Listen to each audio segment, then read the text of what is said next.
I'm Teisha Bader. Thank you for joining me. We are thrilled to be airing a fabulous documentary here on JBS, Rock Camp, that explores the rock and roll fantasy camp created by my guest today, David Fishof, sports agent and promoter extraordinaire turned music producer and promoter extraordinaire, and ultimately creator of this amazing camp where everyday people get to sing and play instruments with some of the biggest names in rock and roll. David, thank you so much for being here. My pleasure, Teisha. I loved the documentary. Thank you. By the way, it's so good. A lot of heart. What a heart. And this was over 25 years ago that you started the first one. You talk about how you started out, that you were a cantor's son. Your father was a cantor, and that this gave you this confidence.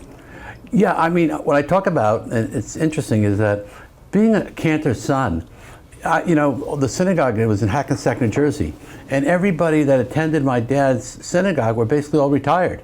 So my best friends were all 65 and older. And I'm here, I am the cantor's son, I'm a teenager and or younger than that, and I'm talking with all these people at the shul. So I believe it really gave me an ability to learn to talk to adults. And so I really credit that, of making friends with all these people. They were my best buddies. That's so sweet, and it's really so interesting because I do feel like you see that trajectory in the documentary of how that just led you to the next thing and the next thing, and believing you could do it. And I love the fact that by you hosting these people, everyday people, at Rock and Roll Fantasy Camp, you give them that confidence that role of your father, and your father perhaps as well, gave to you and made all these things possible. You know, I was telling someone the other day, my father was a cantor and a rabbi, my son-in-law's a rabbi, my brother's a rabbi. I didn't want to be a rabbi. I wanted to be in rock and roll. But I do love the part where rabbis give back and they help people. And so to me, that's become my life. And the camp has really been life-changing for me, and as well as to these campers.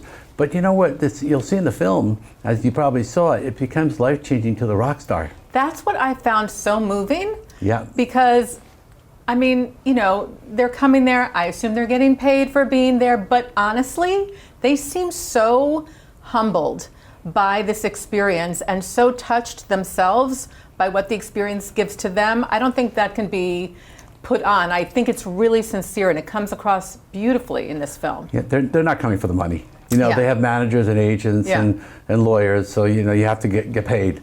But in the end, the first time they come for the money, they come because, as Roger Daltrey, who said, it reminded him what it was like when he first started. I asked Jeff Beck, probably the greatest guitar player in the world, why did you do my camp? He said, David, I've gotten so much out of this business, I thought it was a way to give back. So it's a safe environment to give back.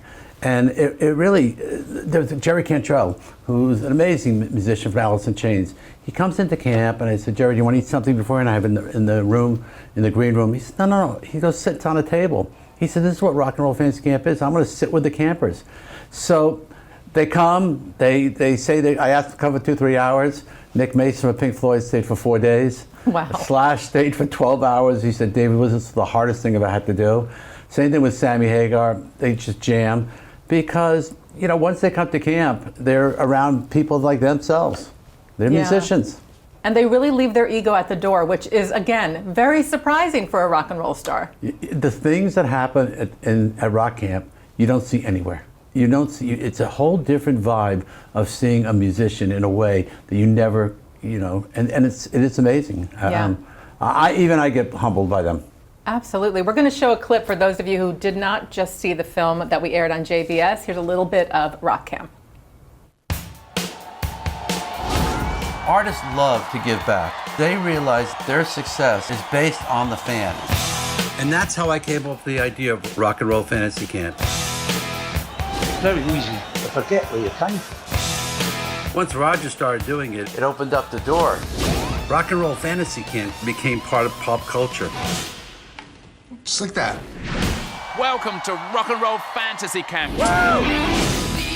Okay, this person can play, this person can kind of play. You would have a 15-year-old kid playing drums and a dentist on guitar. If this band were a real band, it would be the weirdest band ever, but cool.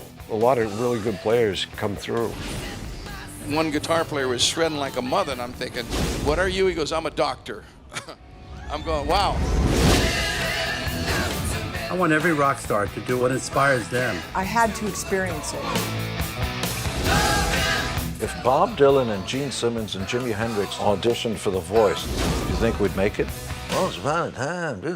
You think we'd make it? I see you playing, but get with him. He's great, huh? Paul Stanley, same. Reminded him of Buddy Miles. Hey, babe, I'm in the middle of a vocal thing. Ready? I'll call you back, okay? Looking forward to another good bashing of rock camp. I've reconnected with my joy of playing. Singing for the first time on stage. It's a very special thing. That moment, and for me and for him, it's real. I can't think of a more fun thing to do. I mean, it's better than stamp collecting. And I love Alice Cooper speaks at the very beginning of the documentary, and he talks about how he was on a plane with this guy next to him who was like 20 years his junior, and this guy was saying how tired he is, and oh my God, I'm going to turn 50 or whatever it was. And Alice Cooper just said, I feel like I'm 20 years younger than this man, and I'm 20 years older than him, and that doing what you love and what you're passionate about is such an important ingredient in life.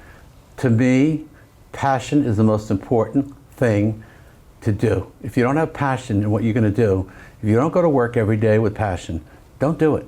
I mean, my whole life is about passion. I give that to my kids, I give that to my friends, to family. I mean, I live on passion, you know, and you know, Alice is so incredible. He's still working. We're doing a camp together in November. Wow. We sold it out, and we're going to do it in Phoenix, then we're going to do another one the week later. You know, these rock stars, what keeps them going is the passion, and they need the stage, by the way. You know, COVID was the hardest thing in the world for them. They need the stage, and many of them were scared during that time period. But they're amazing people, and they're all sober, and the ones that aren't sober aren't with us anymore. And so I think that, you know, and it's part of that's also what helped me a lot with the rockers. Many of them are on the 12 steps. So a lot of them said, you know, I want to get back. Right, right. And I want to talk about the campers themselves, because these are people that many of them thought they were going to be professional musicians or professional singers when they grew up, and then life happens, as it does to all of us, and they took a different path. But they still have that talent and that passion and that desire, and many of their stories are so moving. There's a lot of father-son. The stories are incredible. Yeah, and I could have done 100 stories. Mm-hmm. There were everybody that comes to camp has a story. Yeah. I mean, we could be on here for 4 days just telling the stories of these people and their life-changing experiences and what brings them to camp. But the best way to describe my camper is, Joe Perry from Aerosmith says, I want to do a Q&A with everyone. I said, of course, you know. He turns to a guy and he says, so what do you do for a living? The guy says, I'm a lawyer, and on weekends I play guitar in my band. And he turns to the guy and says, you're full of crap. He says, you're a guitarist first. You do the legal BS to pay for your guitars. Right, The guy said, that's me. So I remember calling my brother afterwards, and my brother's a drummer, and he's a rabbi in Florida. I said, Joey, you won't believe what Joe Perry said to a camper. He said, I'd give up the rabbinate to be a full-time drummer. Wow. So, yeah. You know, these are musicians, and a musician is a musician, and they're usually doing the other stuff just because they can't be a full-time musician. Right. But it's a dream to be a musician. Yeah. Let's go back 25 years. You had this idea. It was kind of sparked by an experience you had on tour with none other than a Beatle, Ringo Starr, getting him back on the road with the all-star band, which included people like Joe Walsh and Lee Von Helm. And there were some shenanigans going on. I won't give it away, but it gave you the idea of, oh my God, these guys have fun, and how can I sort of bring this fun camp-like experience? And that gave you the idea for Rock Camp? Yeah, well, you can talk about the shenanigans, because Joe Walsh said it last week on Sirius Radio. Oh, He did really? a whole interview talking about how he played a goof on me. I come up with the idea to put Ringo and the All-Star Band together, and about 34 years ago. And I approached Ringo about touring, and then we put the all-star band together. And after the fourth show, people told me it was never going to work. You cannot take all these superstars, put them in a band, and go on tour. It would work for a Live Aid concert or for a benefit concert, but to take a leader from every band and put them on the road for 30 shows, it's not going to work. So, and I got nervous about it, because I remember mortgaging my house to get the first payment down. Anyways, we're at the backstage at the Garden State Arts Center in New Jersey, and talking to the president of Radio City, because Ringo said, "Oh, I want to work Radio City." So he comes. Anyways, he comes there, and we're having dinner, and Nils Lofgren walks by my table, and he says, "David," he says, "I've had enough. I'm not doing this anymore." I said, "What do you mean you're not doing it anymore?" He says, I can't take this. There's too much fighting in the band. Joe Walsh, Steve Von Helm, they're fighting." A second later, Clarence Clemens walks by, the late Clarence Clemens. He says, "Fishof, I'm out of here. I'm not doing this." So I tried to look for Ringo. I couldn't find Ringo. He was nowhere to be found. So everyone said, "You better go down there and break up the fight." You watch the film. It's an amazing, it's a great story. It's a great story. They goofed on me. They're all 10 years older than me. I'm the yeshiva boy, so they all know what I am. Yeah. And they decided to have some fun with me. Who was the first person? Because that first person is always the hardest that you were able to enlist in this, what I'm sure was thought of as a crazy idea at the time. Crazy idea. Yeah. Who was that first person? Well, getting Ringo was the main thing. And what happened was that I had done, first I did Dirty Dancing as a live tour. And I saw the movie, and I decided, being a Catskill guy, I want to put this on the road. I want to get the dancers, I'll get the original singers. I went to Patrick Swayze, and I said, "Patrick, would you do this idea of a Dirty Dancing tour?" And he said, what do you want me to do? I said, "Just do one dance. We're not going to get Jennifer Grey, because she didn't want to really be associated with Dirty Dancing for a long time." I said, "Just do one dance. I'll sell out Madison Square Garden." It was so hot. It was so hot. So he didn't do it, but I got the rights to do Dirty Dancing as a tour, and Pepsi came along as corporate sponsor, and we ended up selling 8 nights out of Radio City. That's a whole other story. But the president of Pepsi called me up and he says, "Can we meet?" And he said, "David," he says, "I want to do your next tour. This thing was incredible. We sponsored it, we did great." And he says, "Come to me with an idea and I'm going to do it." And I came to him with the idea to do Ringo and the All-Star Band, wrote a letter to Ringo, and his lawyer took him 6 months to get back to me. And he had just come out of rehab, and he read my letter, and I offered him a lot of money that Pepsi had given me the rights to offer. And I go over to England. I wait a week till he said, "You'll get a meeting with him." So I was sitting, I wait in the hotel room. Back then you didn't have cell phones, so I was afraid to leave my room, in case they called me when the meeting was going to be. So finally Friday morning, Ringo, come in and see Ringo and pitch him your idea. And I go in to see him, and after about 3 minutes, he says, "I have the same idea. Let's do it." And it was just like that. Amazing. As I'm walking out, his business manager turns to me and says, "I was raised Orthodox, but I'm not religious anymore. I'm agnostic. But I know you're Orthodox, and I'm going to put a good word in for you." And so, I toured with Ringo for 15 years. He was amazing. And then did he agree to do Rock and Roll Fantasy Camp, or who was the first person So the first person to do Rock and Roll, so I came up with the idea to do it. Yep. And I started calling around to all these rockers that had done tours for me before. And so Felix Cavalieri, the Rascals, and Mark Farner, Grand Funk, and I knew Michael Love of the Beach Boys. And so I called all these people up, and Nils Lofgren and Clarence, and I called everybody I could call. I said, "I have this idea to do the camp." And someone said, let's try it. Well, we did the first one in Florida, and it was a bomb. And then I decided I'm not going to do it again. It was fun. I did it. I got so much publicity for People Magazine, 4 pages. I mean, everyone really loved the story, and about people coming to gather at a camp. So I didn't do it anymore. And then I kept getting. I go to a Polestar convention. Polestar is our industry, and they're playing a game with Tommy Lee and Sammy Hagar and another rock star. And they're playing a game, who created Rock and Roll Fantasy Camp? And it was David Bowie, David Byrne, or David Fishof. And Sammy Hagar says, David Fishof. And I said, these guys remember I did this thing. Wow. So that's what made me launch First of all, it you were again. just in a category with David Bowie. Oh, I know. I It's mean, just, come on. Yeah, well, That's- yeah. that's pretty spectacular. It was spectacular. It was great. I decided to do it again. I did it once. I did it twice. And I saw that everybody is starting to love it and like it. And then I decided, I got married again, and I decided that I'm not going on the road anymore. And I'm going to stay home and find a way to make a living not on the road. And so I decided to put my full time into Rock and Roll Fantasy Camp about 30 years ago. Wow, that's amazing. Yeah. Now, last year you did something very special, very different. In the framework of the Rock and Roll Fantasy Camp, but these campers were very, very near and dear to your heart. This was after October the 7th. Tell us about that. Well, I went back to, first of all, the story starts with my friend Sam Grunwald. Sam Grunwald was the Consul General of the State of Israel and in Los Angeles.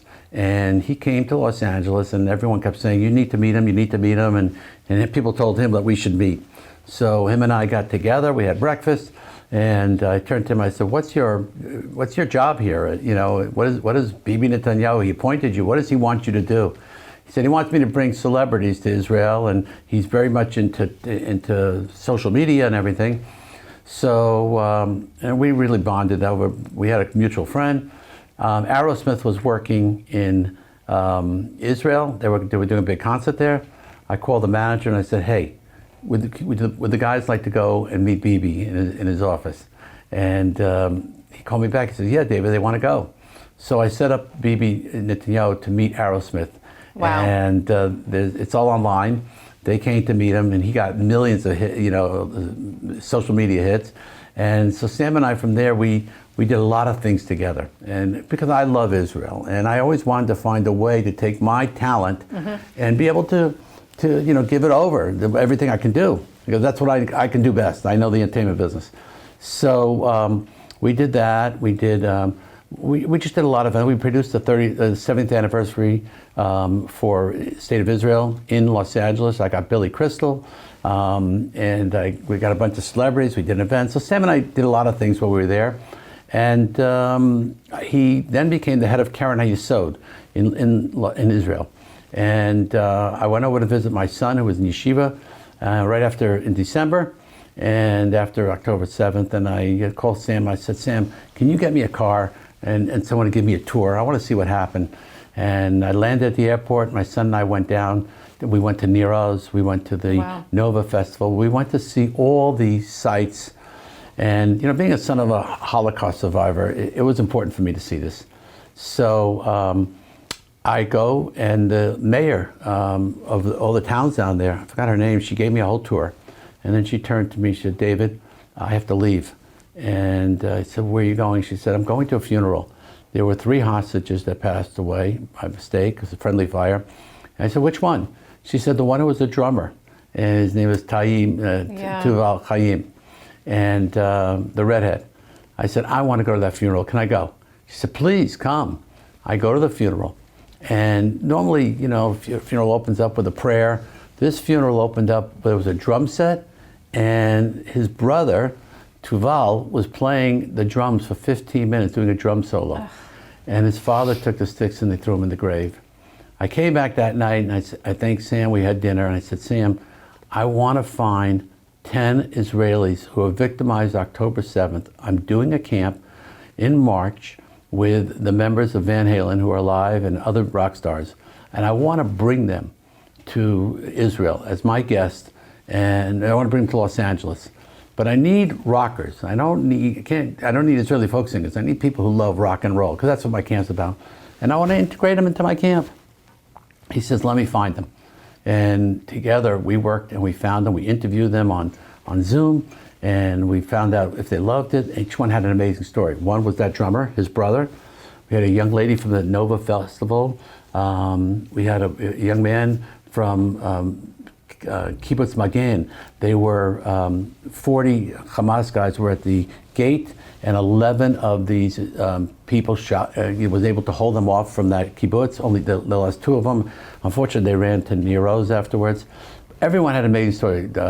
Bar Raphael, his father, was one of the hostages that we all thought he was a hostage, but he was shot on October 7th. He was in the ambulance, and Anyways, we brought these 10 Israelis to Los Angeles. Now, I had 3 issues. Number one, I couldn't announce it because I couldn't tell anybody. In Los Angeles, we've had terrible press with UCLA. So I was afraid of protests if word would get out that they're there. And these 10 victims really needed psychologists. They could tell me, you better have therapists there. And so I said, I'll have therapists, whatever they need. And then I couldn't tell my campers. Because if you see in the rock camp, the cost to come to camp is about $6,000 plus airfares, hotel. You get the fantasy of your life. But I couldn't tell them because I was afraid that one of them, only did one of them, and would have said, I didn't come here to play with a bunch of Israelis, whatever it was, you know. And it was his fantasy dream, and he didn't want to take it away. And then I couldn't tell the rock stars. So that was my third issue. Because if I would have told the rock stars in advance, I would have told their managers, they would have said, you know, David, I'll do another camp. I just don't want to get involved in anything political. You know, everyone's scared. So I didn't tell anyone. And they came, and Sam and I had dinner the night before, and I said, Sam, let's tell them. He said, absolutely, let's tell them. So I got up there, and my normal announcements, as you'll see in the film, I announced at Welcome Camp, and I said, ladies and gentlemen, I want to tell you about 10 heroes that I met. And I introduced each one of them and told their story. Well, the response was they gave me a standing ovation. And the non-Jews came over to me right away and said, David, we want to call our band Sela, rock, in Hebrew. That's so beautiful. Isn't it beautiful? It really is. And the Jewish campers said to me, David, if we don't play another note, I got my money's worth. And they came through camp. And slowly but surely, I kept introducing the rock stars to them. And the first one, Bard, they jammed with Tommy Aldridge, Whitesnake. And I said, Tommy, you see this picture on the amplifier? This photo, his father's a hostage. And it became a love affair. And I'm really excited because right before I came in for this interview, I saw the second cut of the film. And I think it's going to be the most incredible, for me, probably the greatest thing I've ever done. Oh my gosh, let's show a clip. Israel caught off guard after the largest and deadliest escalation of violence in decades. The worst terror attack in Israeli history. A day of shock, death, and destruction. I had 2 friends that got kidnapped to Gaza by Hamas. One of them got murdered there. She was my best friend since I remember myself. My father was kidnapped on October 7th. He's still in captivity. I really just want to know what happened with my friends, if they are eating, sleeping. Son of a Holocaust survivor, I want to take my son with me who's studying in Israel, see firsthand what happened. And I shared with the delegation that I'm sorry, I will have to leave soon to go to the funeral of Yotam Chaim. I asked, can we all go there? I started hearing music. And then I started hearing the brother play a drum solo. For me, it seemed like it was hours. And I said, I wish I could take this young man to Rock and Roll Fantasy Camp. I know I could change his life. And that's how the idea started to evolve.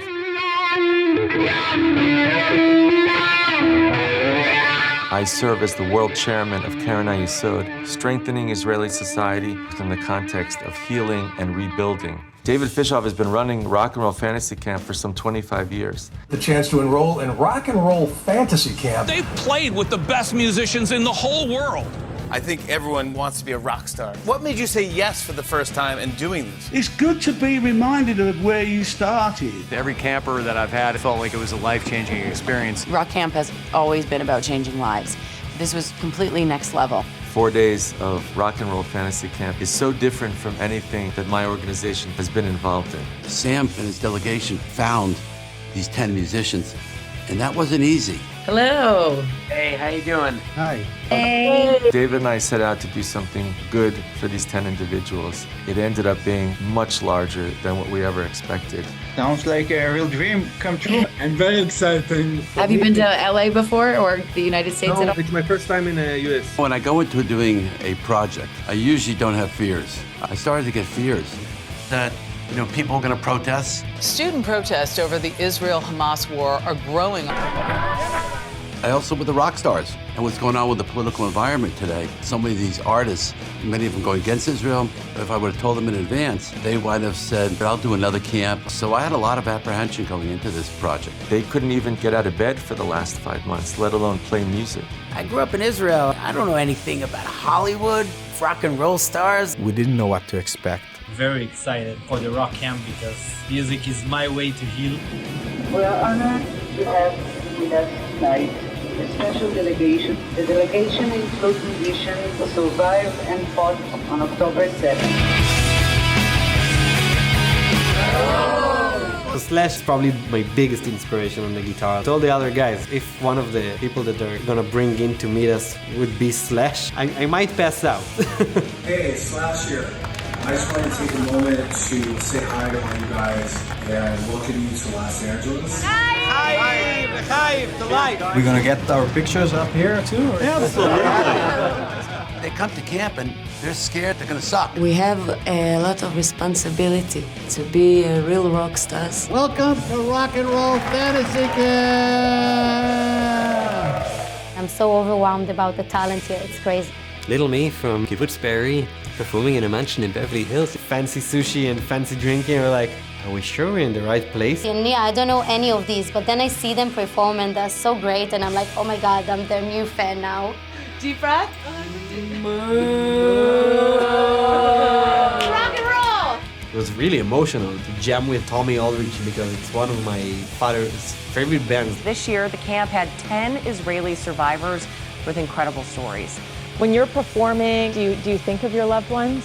Of course. Every note is played with such purpose because it's for somebody, for someone's dad. It's for their friends that are still missing, their country. I can feel that with every note that is played or sung. Okay, let's bring the next band out. How you doing? What's your name? Raz. Raz. Where are you from, Raz? From Israel. What?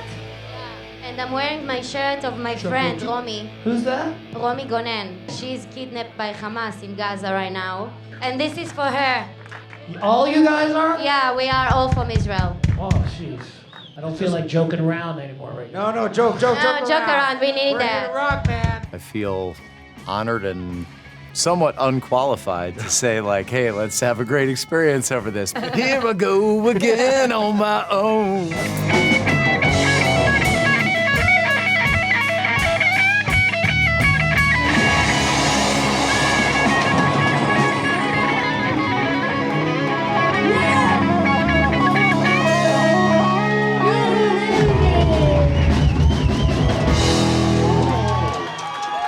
I haven't seen a psychologist in all this time because there is a guitar.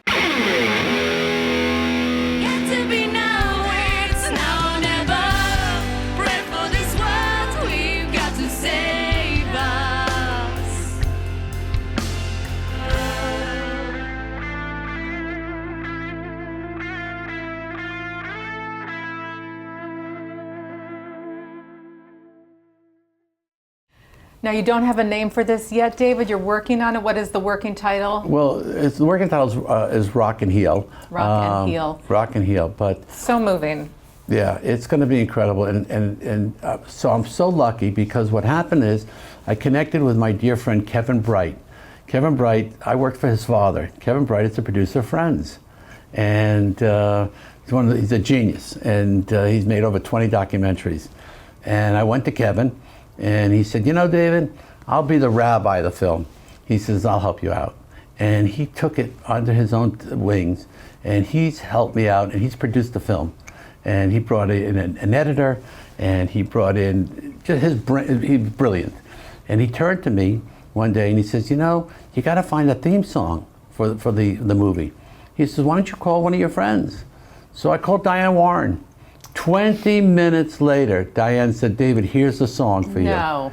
And at the end of the film, the Americans come in and they meet the Israelis and they record a Diane Warren song. I went to Slash and I said to him, would you come and jam with them quietly and, you know, while they're here? And he was backstage to the Oscars. He was going back to Asia and he sent a video. He said, David, show them the video. The response was incredible. And I think people are going to see the power of music, how it heals. And then I spent a year in Israel. I interviewed them back there. in Israel, went to their homes. The stories will be incredible. Can you give us a sense of what that experience meant for them? I imagine totally. It was very therapeutic. Well, first of all, they all have guilt. They all have guilt that they left. Survivor's guilt. Survivor's guilt. Yep. And now they have to go, you're inviting them to go to rock and roll and to leave. But the one guy, Dove, his friend heard about this delegation that they were looking, and he went through his email and he applied for him. Didn't tell him. Wow. And then all of a sudden he sent his video in and everything, and he got accepted. Another one, Bar, his mother heard about it, and she sent it in. But then we interviewed them, we told them a little bit in advance what to do. They learned the music, and they were incredible. They became so close. Like there's a young lady named Valerie who was the bartender down south there. And when they come, everyone gathers from all the kibbutzim to her club, and she sings. Well, she lost 50 friends. They either passed away, or 2 of them are still hostages now. And she said she had no friends, and she was scared, and now these became her new friends. The stories are unbelievable. And there's one fellow who came, he was in Be'eri, and his story is he stayed for 9 hours in a safe room and on the floor because he had to breathe. Him and his wife, guitar player, incredible guitar player. Well, he came to America and he was suffering in America. He went through a tough time when he was there visiting, as you've seen the film. He's doing his first gig this week, and he's now writing. The way these people have changed their lives through the music, I'm really proud of it. Oh my God, you should be. I mean, just the Rock and Roll Fantasy Camp, you see in the Rock Camp documentary, you see how life-changing it is for people, but this brings it to a whole nother level. And how, what a gift you've been able to, and also to give them and to give yourself. I know from what you've said how important Israel is to you, how important we are to each other as Am Yisrael, that has become more and more evident. I said that in the film, Kol Yisrael Arev, we have to be. And the other day I was watching, I have to say, the Billy Joel documentary is incredible. I mean, he's just a two-part series on HBO. And the beginning of the second part is he talks about being Jewish and wearing a yellow star and his family, how Jewish they were in the Holocaust. And I was just blown away because, years ago I met him and I said to him, "Are you Jewish?" And because his name is Yoel, and he said yes, and you never hear him talk about it. He comes out in this documentary, and I got to say, you're going to see, it's going to be incredible. We need to be out there and be, the hardest thing, when I was doing the 7th anniversary with Sam in LA, I couldn't get stars. You would not believe how many of them are afraid to come out for Israel. They're scared of their careers. Now, I get it, I understand it. But if you have enough money and you have enough confidence of who you are, come out and identify yourself, because we're going through so much anti-Semitism now more than ever. So we need you. And it's so important to see those people come out for us and for them. And I feel like for us, it just lets us feel like we see each other. They see us, we see them, we are connected. And it has such an impact and means so much, as does your work. Thank you. Mazal tov, really. Thank you.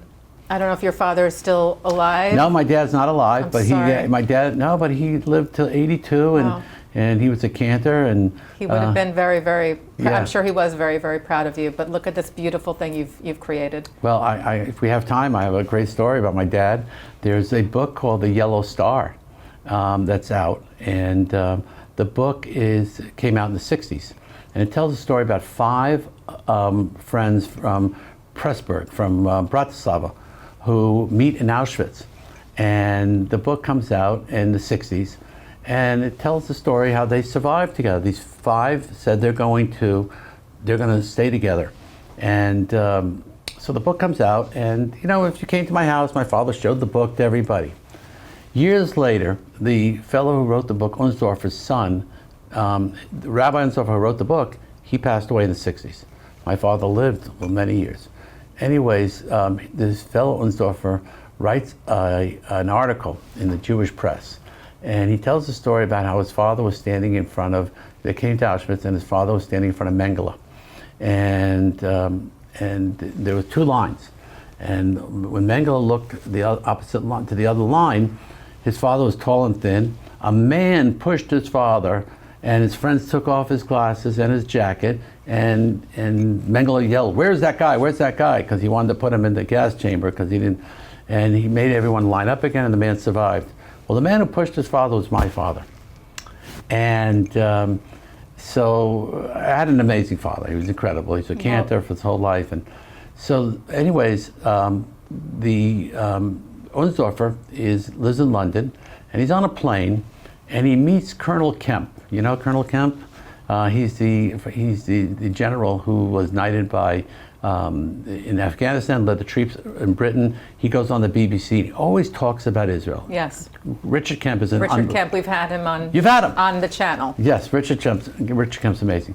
So Richard Kemp is on a plane with Unsdorfer about 6 years ago. And Unsdorfer turns to him and says, "You know, it's amazing what you do, that you talk about Israel, and you're so pro-Israel. And, you know, for the BBC to be pro-Israel never happens." He turns to him and gives him a business card. He says, "If there's anything I can do for you, please," Unsdorfer says to him, "let me know." Looks at the business card. He says, "Unsdorfer, are you related to Rabbi Unsdorfer, who wrote the book, The Yellow Star?" He said, "That's my father."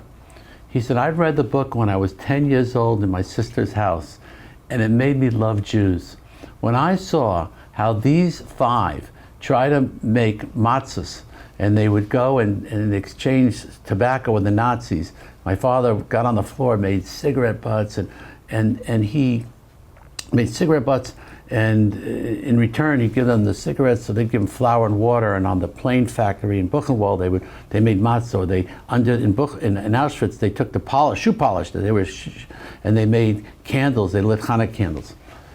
It all comes back. He said, "I got motivated to love Israel, and that's what turned him around." That's amazing. And for me, if you watch the film, because people say to me, "How do you stay religious? You know, you're around all these rock stars and you're around all this show business." When I had a father that he survived Auschwitz and he became religious, and he never lost his belief, how could I not? David Fishof is the creator and founder of Rock and Roll Fantasy Camp. The film is Rock Camp. We are airing it here on JBS, and hopefully soon we will get the opportunity to air Heel to Rock, as it is called, the working title, about musicians from Israel who survived October the 7th. David, thank you so much. It was an absolute pleasure. Thank you for having me. Appreciate it. Thank you for being here on JBS.